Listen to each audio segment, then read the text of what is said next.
Hi everyone, my name's Lorina. This is my first YouTube channel and my first recording. So I'm going to thank my granddaughter. Thank you, Anella, for being my director right now, which I need. We all need a good director, right? So this is my granddog, Callie. This is my son, the baby, AJ. I love him. I love all my babies. I have 5 boys and 3 girls, 6 grandsons, and 1 granddaughter. So I'm very, very blessed. You might see a little dog walking around somewhere. That's my other granddog, Luna. This is Callie. She's holding down the fort right now. So I'm really excited to get this YouTube channel up and running. I have so many things that I would like to share. Inspiration, motivation, and of course one of the things that I'm very, very passionate about is our youth. And to me, youth is anywhere from 9 to 23. And that's why I feel really excited about my first makeshift interview with my son AJ, because AJ's a skater and he's at first-hand experienced diversity. And what is diversity? I think diversity is when someone or someone's, a group, doesn't see something the same way you see it.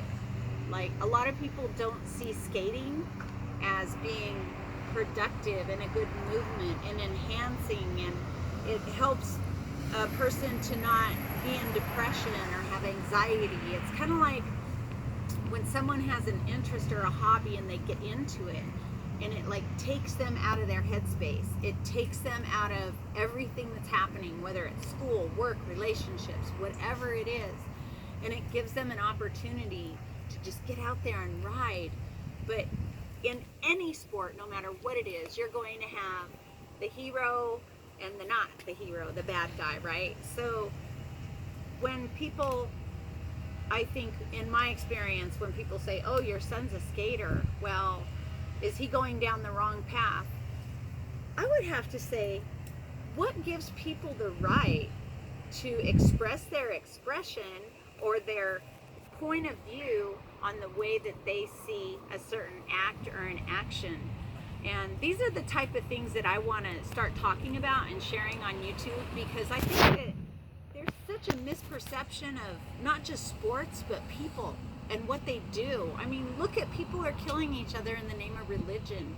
And if you look at religions, they're all beautiful. If you can look at the good part, the part that makes you good in your heart and that connects you to whatever it is that you're connected to, whether it's God, Allah, Buddha, whoever. It's just important for people to understand that whatever brings someone joy, then you should support them. And instead of saying, well, I know about those skaters, you know, they're going down a wrong path. So I'm going to ask AJ, why do you enjoy skating? It's just one of those things that relieves a lot of my stress, makes me happy, keeps me in shape, and the feeling of accomplishment when I learn a new trick just brings joy to me every single day. The moment I step in my board each day, my mood goes up. Okay, that's wonderful. I have another question for you. So, in skater world, do you find that it's very rewarding for you to help beginners who are just learning to skate? Kind of. It's more like if I see someone at the park, naturally to a skater and everyone that's in the community that skates, it's kind of not like you see someone around the park that also skates, and it's not like, oh, that's just another skater, just another dude. It's like, if you see someone that skates, you guys are family. It's like, right off the bat, if you see someone getting treated horribly at a skate park and he's a skater, you go up and you stick up for him, because it's one big community. So if you see someone that's just starting to skate and they're struggling, you go over there and you help them out, just because you're all one big family. Like, it brings joy to make someone else that enjoys the same thing as you, to bring them joy. It feels good. So do you think that some of the misconceptions about skaters, what they're about and what they do, fall under fear when they say we don't want skaters here, they're ruining the property. We don't want skaters here because they steal or they do drugs or, you know, because it's kind of like the same thing that they do with gangs. But do you think that perhaps maybe that's how people who are fearful or have a perception about a skater, that they kind of link them into being more like in a gang or just bored with nothing to do, so we run around and skate? I guess what I'm trying to ask you is, how could we bridge the communication, or I would say remove the fear of what skaters are and what they do by letting the world know that it is a family and it is something powerful in your life that helps you mentally, that helps you physically, that helps you even with the communication with the community. What is it that you can answer that you think maybe we can educate people so they don't have the wrong perception or the fear about skaters? Well, I don't think that's ever going to kind of stop. I think everyone is always going to have an opinion on us. That's just how it is, and that's how it's always been. But on the other hand, they have to kind of see from a different perspective. It's like when we see someone doing their own thing, it's kind of different because we see them as a normal person, but then when they see us, it's kind of like we're outsiders and we don't fit in with the rest of the world. And that kind of hurts us just because we want to do our own thing and we get put down for something as small as just going out and skating. So I don't think it's really ever going to change, but to kind of help it out, it's more like we don't skate and we don't do all this kind of stuff to make you mad. Like most of the time, that's just the people that you see. The people, like the way that you have that perspective on skaters is just from the reputation that they used to have. And skaters have changed, but you can't just assume someone or how they are or what they do based on a decision that they make, such as skating. It's one thing. It's an activity to do for fun, to relieve stress, to something to make your dream. And you can't put someone down because they have a reputation from it. Very good. So when did you get your first board? I got my first board May 4th of 2018 on my birthday. And I've been skating for about almost a year and a half. So. And what was it that kept you coming back? Because I know we get gifts all the time, you know, pogo sticks, trampolines, bicycles, and so what is it that kept you coming back to the skateboard? What kind of kept me coming back is just the feeling of like the accomplishment of when you learn a new trick. There's absolutely nothing different from that feeling. It's just its own thing. And it's like, it's never gonna end. It's not like you learn a trick and that's the only trick that's there and you just get bored of it. There's thousands and thousands of tricks you can learn on different variations. There's a kickflip. You learn a kickflip. Yeah, you learn it. It's fun. But then it's not like once you learn that, the trick is boring. You could do it down stuff. You could do it up stuff. You could have different variations, like a varial kickflip where the board does a shove it at the same time. You could do 180s while doing a kickflip. Every trick has a certain variation, and there's so many different things to try it on that it never gets boring. Sorry, we have a conversation going on in our interview, so pay no attention to the men behind the counter or the curtain. Were you able to catch all that, Anella, on the film without having the background? Could you hear what AJ's saying? Yeah, but I'm still rolling. I know you are, but it's important that our audience can understand and hear too. Yeah, it's perfect. So, when you landed your first trick, how did that feel? I was really surprised because I landed my first kickflip within 20 days of first standing on a board. And I have a video of it on my phone. I was just blown away.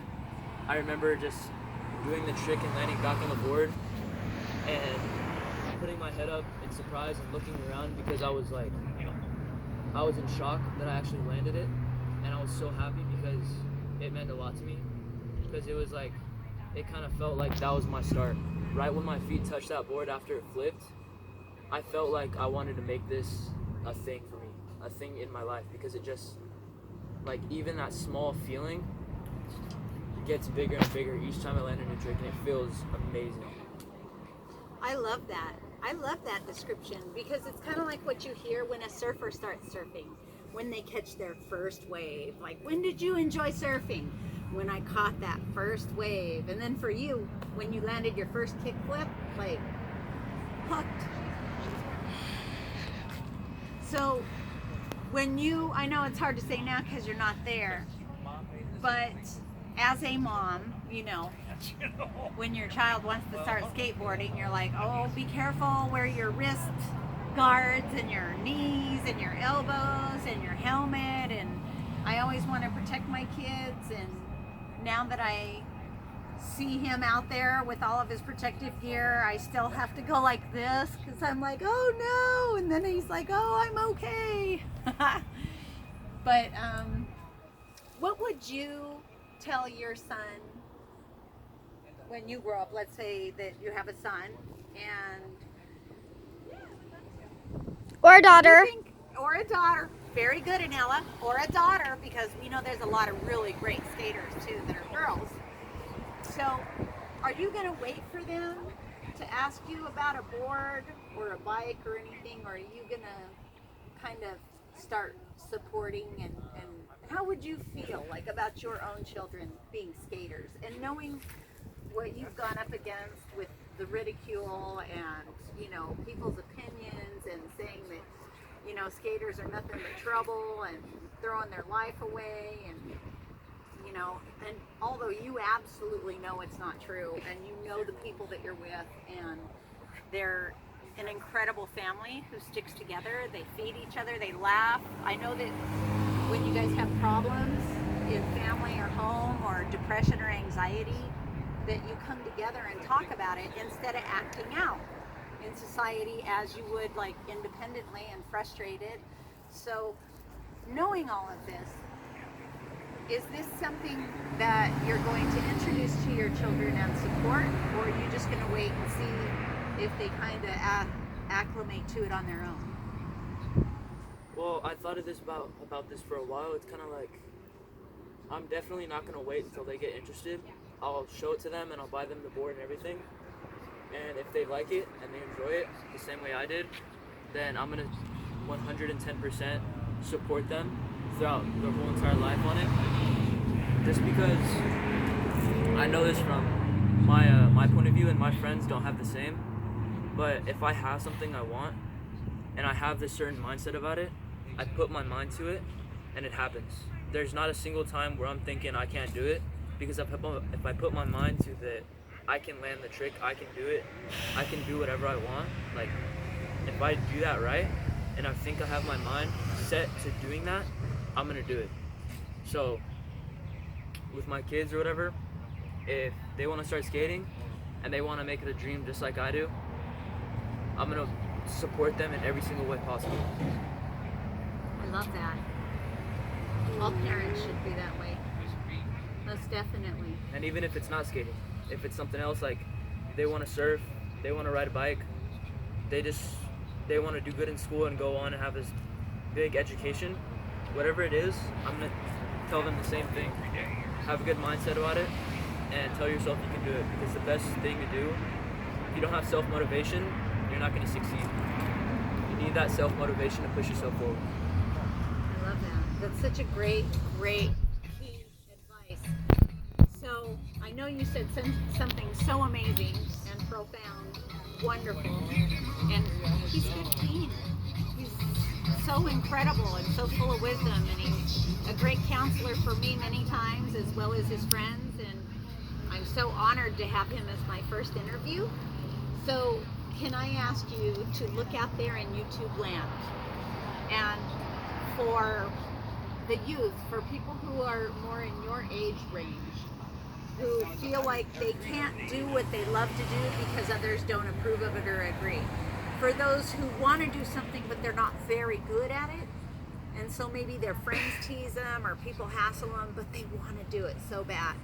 And for all of those people that have the motivation to want to move forward, but are afraid and don't know what to do. So for a person in any of these situations, what is your advice out here to everyone who is so impressionable at your age? Because it's good to hear from someone coming from the mouth of that age than adults.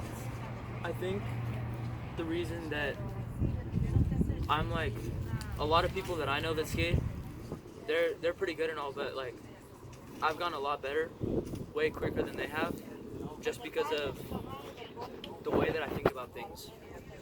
As if someone were to tell you you can't do it, or stop wasting your time and thinking like I'm not going to be anything, of how I've been told in the past, instead of coming back at them and being disrespectful to them, all I have to say is I just kind of look at them, smile, turn around, and walk away. Because in my head, I'm just going to think in my head, these people, these are the ones that aren't going to be anything in life. The ones that are trying to tell me that I'm not going to be anything, they're the ones that are going to be sitting around watching me being something, being someone in life. I'm going to think in my head, every time I land a trick, I'm going to think of them, and I'm going to think how I'm going to prove them wrong. They're the ones I use their kind of ridicule and disrespectfulness towards me for no reason. I'll use that as motivation to push me to prove them wrong in the future. And like, just to tell all you guys, remember, if someone tells you can't do something, don't listen to them. Use them as motivation to push you forward and prove them wrong. Yeah, I very much agree. And I think that that's really good advice for situations that you may have had in your past when you might not have succeeded, or people told you, oh, don't do that, that's silly. Or why do you want to do that? Why do you want to waste all your time skating? And also, I think it's like the reason that I've progressed a lot quicker than some of my friends have, and I've been skating in a shorter amount of time, is because when they get told that by someone, they kind of automatically go to the assumption that they're right, and they're like, oh yeah, maybe he's right, I can't do it. So then they don't try as hard. But what's different with me is I use that as motivation to prove them wrong and everything, so I try harder, and things come easier to me because I have my mind set to it, because I automatically, like, I just jump to conclusions that they're wrong, and they're going to be the ones that are nothing.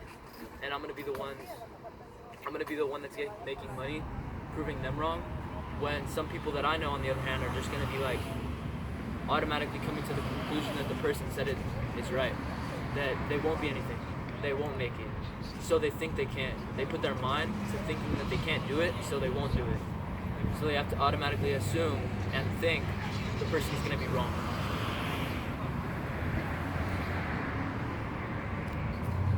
So how do we leave this interview in a positive light? Because I don't want people to think just because someone tells you that you can't do it, to like hate them or be angry with them, or No, don't. Let's just realize that not everybody has the capability and the motivation of remembering to dream, right? We had all these same dreams when we were little. We could all fly. We drove cars that weren't there. We looked at clouds that made animals and kingdoms and palaces. And then life, like you said, life comes along. People get disappointed. Their dreams don't come true. So they're more than happy to tell you that you're going to fail or throwing everything away. So sometimes we don't know where people are coming from either. But I like using it as motivation. Use that as motivation. Every time somebody tells you no, you can't do something, and every time you land it or do whatever it is that makes you feel successful, that's awesome. But instead of saying, see, I can do it, you just say, wow, it's too bad that that person or those people were never able to hang on to dreams and have that motivation for themselves? Well, when someone tells me that, I'm not like disrespectful towards them. Like I said, I kind of just smile and turn around because automatically in my head I'm like, there's the guy. That's the guy that's gonna try and tear me down, but that's never gonna work because I have my mindset to it. That in the future I'm gonna go pro for skateboarding, and I'm gonna have my name on a board, and I'm gonna prove them wrong. So you heard it right here, YouTube world. Andrew James Arturo Pyle, AJ. So I want to say thank you for being my first interview. I feel very fortunate and honored, and I look forward to having more interviews with you and connecting with you. And well, this is it. This is my first YouTube. You can only have one first, and I look forward to connecting with you, beautiful world, and many more. Stay blessed, stay happy, and remember, you create your own world. You create your own reality. So create well, my friends. Create well. Bye for now.